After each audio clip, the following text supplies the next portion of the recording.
स्वागत है दोस्तों हमारे यूट्यूब चैनल इलेक्ट्रिकल हिंदी में। आज हम जानेंगे दोस्तों टाइप्स ऑफ ट्रांसफार्मर के बारे में। There are various type of transformer और इनका यूज अलग अलग पर्पस के लिए अलग अलग ट्रांसफार्मर यूज किया जाता है। ठीक है, इससे पहले मैं एक बात बताना चाहूँगा दोस्त कि मैंने ट्रांसफार्मर के पूरे पार्ट्स पर एक वीडियो बना रखा है फुल डिटेल में। अगर अभी तक आपने नहीं देखा है तो इसको जाकर देख लीजिए, उसका लिंक मैंने डिस्क्रिप्शन में दे रखा है। तो चलिए शुरू करते हैं। सबसे पहले दोस्त हम जानते हैं इंस्ट्रूमेंट ट्रांसफार्मर के बारे में। इसे हम मेजरिंग ट्रांसफार्मर भी कहते हैं। इसमें दो प्रकार का हमारा ट्रांसफार्मर आता है, सीटी करंट ट्रांसफार्मर और पीटी हमारा पोटेंशियल ट्रांसफार्मर। ठीक है, उसके बाद जो हमारा दोस्त आता है step up transformer, number of turn के बेस पे देखा जाए तो अब ठीक है, नंबर ऑफ टर्न के बेस पे देखा जाए तो हमारा एक स्टेप अप ट्रांसफार्मर होता है, दूसरा स्टेप डाउन ट्रांसफार्मर होता है। तीसरा एक और हमारा होता है दोस्त, अगर कोर बेस पे देखा जाए कि कोर के बेस पे अगर देखा जाए तो हमारा दो प्रकार का उसमें भी होता है। एक हमारा कोर टाइप का होता है और एक हमारा सेल टाइप का ट्रांसफार्मर होता है। ठीक है, उसके बाद आता है दोस्त अगर फेज के बेस पे देखा जाए तो सिंगल फेज का भी ट्रांसफार्मर होता है और 3 फेज का भी ट्रांसफार्मर होता है। उसके बाद पावर ट्रांसफार्मर होता है जो पावर ट्रांसमिट करता है। उसके बाद हमारा डिस्ट्रीब्यूशन ट्रांसफर करता है जो पावर सब स्टेशन से पावर को डिस्ट्रीब्यूट करता है। ठीक है, तो चलिए सबसे पहले करंट ट्रांसफार्मर के बारे में। ये हमारा आप देख सकते हैं कि हमारा करंट ट्रांसफार्मर है। ठीक है, जनरली हमारे बुकों में नहीं मिलता है देखने को। ये आप जब किसी फैक्ट्री में इंडस्ट्री में काम कीजिएगा तभी आपको, या सब स्टेशन वगैरह में काम कीजिएगा तो आपको मिलेगा। यह एक स्टेप अप ट्रांसफार्मर होता है दोस्त। ये जो है करंट मेजर करने के लिए और प्रोटेक्शन के लिए यूज किया जाता है। ये जो है इसका मेन फंक्शन ये होता है दोस्त कि ये हाई करंट को एक डिजायरेबल वैल्यू तक लेके आता है, एक सेफ वैल्यू तक लेके आता है, जिससे हम किसी भी डिवाइस को आसपास को हम चला सकते हैं। ठीक है, ये इसमें जो है दोस्त एक लिमिट लगाई रहती है, जैसे कि आप जानेंगे जैसे 200/5। ठीक है, अगर किसी कंडक्टर से 200 एम्पियर करंट फ्लो होगा तो हम करंट ट्रांसफार्मर लगा देंगे तो वो उसकी वैल्यू हमें 200 के बदले 5 एम्पियर हमें बताएगा। यानी ये फिक्स है, यानी 200 पे 5 एम्पियर हमें बताएगा। ठीक है, अगर 10 एम्पियर बता रहा है तो इसका मतलब उस कंडक्टर से हमारा 400 एम्पियर जा रहा है। जब यहाँ पर इसकी अगर रेटिंग दी हुई होगी कि 200/5। ये काम कैसे करता है दोस्त, तो इसमें होता ये है कि एक यहाँ पे रिले लगा होता है। ये हमारा मेन रिले हो करंट ट्रांसफार्मर हो गया। इसके बीच से आप देख रहे हैं कि हमारा कंडक्टर है, इसमें करंट क्या हो रही है, हमारी फ्लो हो रही है। तो यहाँ पे सेकेंडरी पे हमारा करंट अगर इसके लिमिट से ज़्यादा फ्लो होगा तो जो रिले है वो सर्किट ब्रेकर को कमांड भेजेगा कि हाँ इसके लिमिट से ज़्यादा करंट जा रहा है, ये ओवरलोड हो रहा है। तो वो क्या करता है कि सर्किट को आइसोलेट करता है। इस प्रकार से ये हमारा करंट ट्रांसफार्मर काम करता है। दूसरा ये हमारा दोस्त पीटी यानी पोटेंशियल ट्रांसफार्मर। पोटेंशियल ट्रांसफार्मर दोस्त इसे हम वोल्टेज, एक प्रकार का वोल्टेज ट्रांसफार्मर भी हम कह सकते हैं। इसकी जो प्राइमरी वाइंडिंग होती है वो हाई वोल्टेज से कनेक्ट होता है। देख सकते हैं आप कि यह हाई वोल्टेज से कनेक्ट है। ये 11 kV को, ठीक है, 11 kV को 110 वोल्ट तक लेके आता है।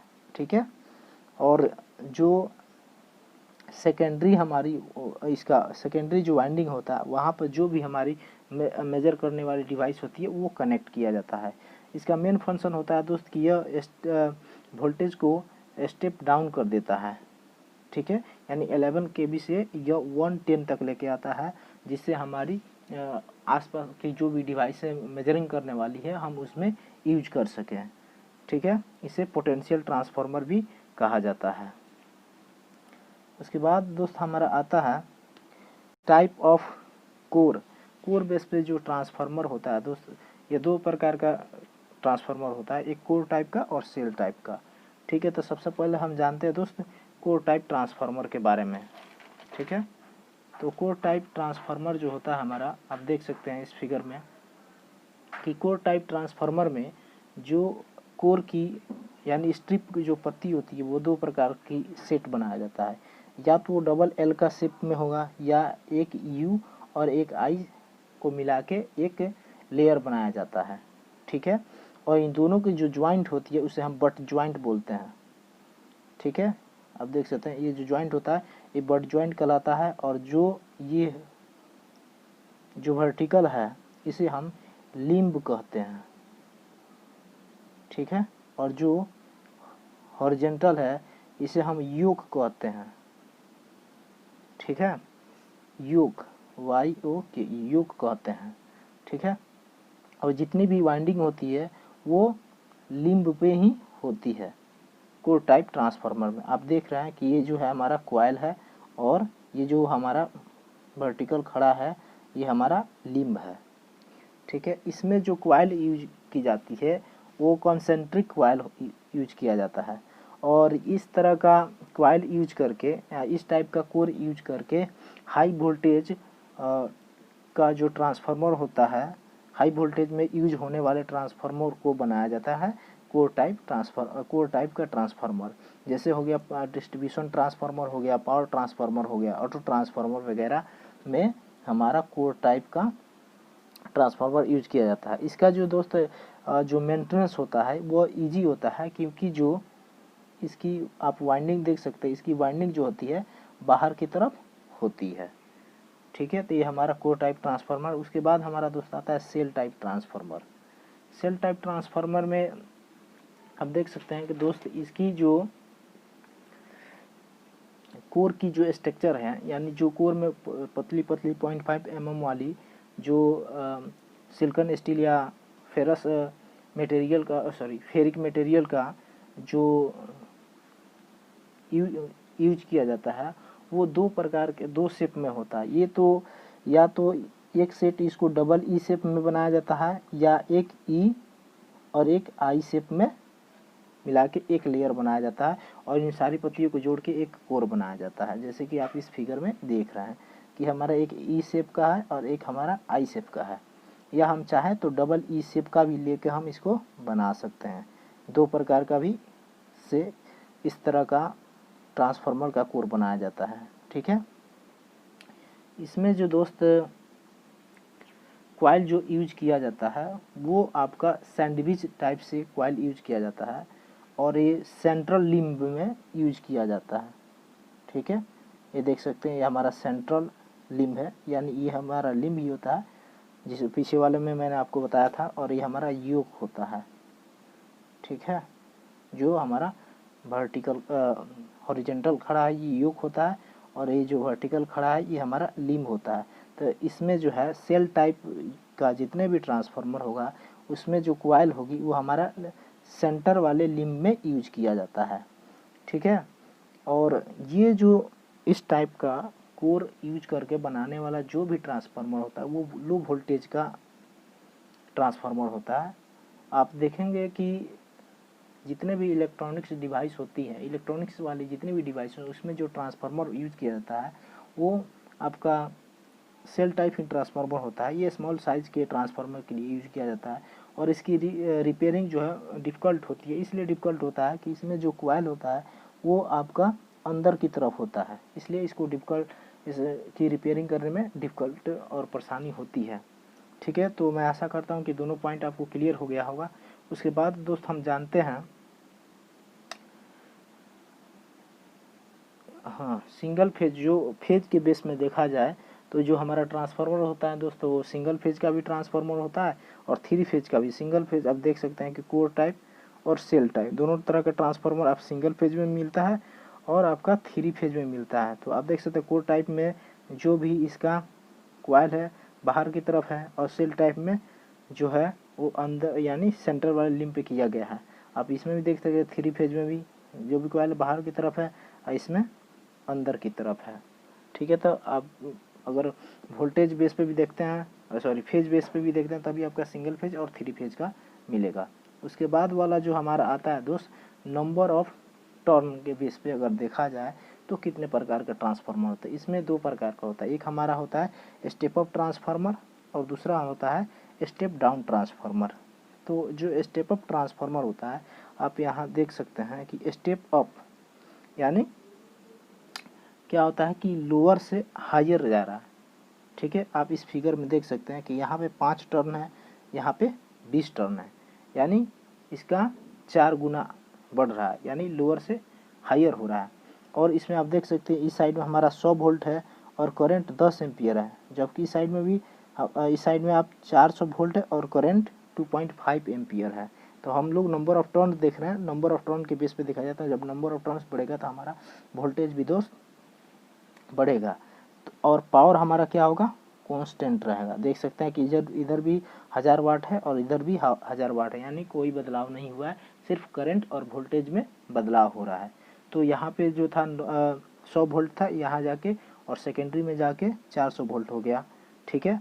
और प्राइमरी में आप देख सकते हैं कि 5 टर्न था और सेकेंडरी में हमारा 20 टर्न हो गया, यानी 5 से 20 हो गया। तो ये हमारा स्टेप अप ट्रांसफार्मर हो गया। दोस्त स्टेप अप ट्रांसफार्मर का यूज जो है जनरेशन यूनिट में किया जाता है, जहाँ पे जनरेशन होती है, जैसे आपका न्यूक्लियर पावर प्लांट हो गया, हाइड्रो पावर प्लांट होगा, वहाँ वोल्टेज हमारा 11 kV तक ही जनरेट होती है, और उससे जो है स्टेप अप ट्रांसफार्मर यूज करके हम दूर तक पावर को ट्रांसमिट करते हैं, जिससे हमारा लॉसेस कम हो, इसलिए हम वहाँ पे स्टेप अप ट्रांसफार्मर यूज करते हैं दोस्त, ठीक है।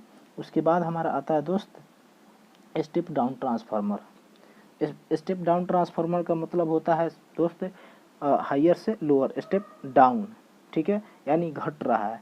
तो आप देख सकते हैं कि यहाँ पे जो हमारा नंबर ऑफ टर्न है 50 है, और यहाँ पे नंबर ऑफ टर्न 10 है, यानी 50 से 10 हुआ, यानी कम हो गया, ठीक है। यहाँ पे आप देख सकते हैं कि इसके प्राइमरी साइड में आपका 1000 वोल्ट है और 2 एम्पियर करंट है, ठीक है। और यहाँ पे देख सकते हैं कि यहाँ पे 200 वोल्ट हो गया और 10 एम्पियर हो गया, लेकिन पावर देख सकते हैं आप दोनों कंडीशन में, दोनों साइड में सेम है, पावर में कोई डिफरेंस नहीं हो रही है, सिर्फ नंबर ऑफ टर्न, वोल्टेज और करंट में हमारा बदलाव हो रहा है, ठीक है। तो आप, मैं आशा करता हूँ कि ये बात भी आपको क्लियर हो गया होगा, ठीक है, स्टेप अप और स्टेप डाउन ट्रांसफार्मर का। और इस स्टेप डाउन ट्रांसफार्मर का यूज दोस्त जो हमारे यहाँ सप्लाई आती है 11 kV की, यानी डिस्ट्रीब्यूशन में ज़्यादातर यूज किया जाता है। जैसे हमारे यहाँ जो 11 kV की सप्लाई आती है, उससे हम स्टेप डाउन करके और 230 और 440 में इस्तेमाल के लिए इसी ट्रांसफार्मर को यूज किया जाता है। उसके बाद है दोस्त हमारा पावर ट्रांसफार्मर। पावर ट्रांसफार्मर एक ये भी बहुत इम्पोर्टेंट हमारा ट्रांसफार्मर है। ये साइज के ऊपर डिपेंड करता है कि कितने वोल्टेज आपको सेंड करना है एक जगह से दूसरी जगह पे, ठीक है। और ये जो है ट्रांसमिशन में ज़्यादा यूज होता है हाई वोल्टेज के लिए।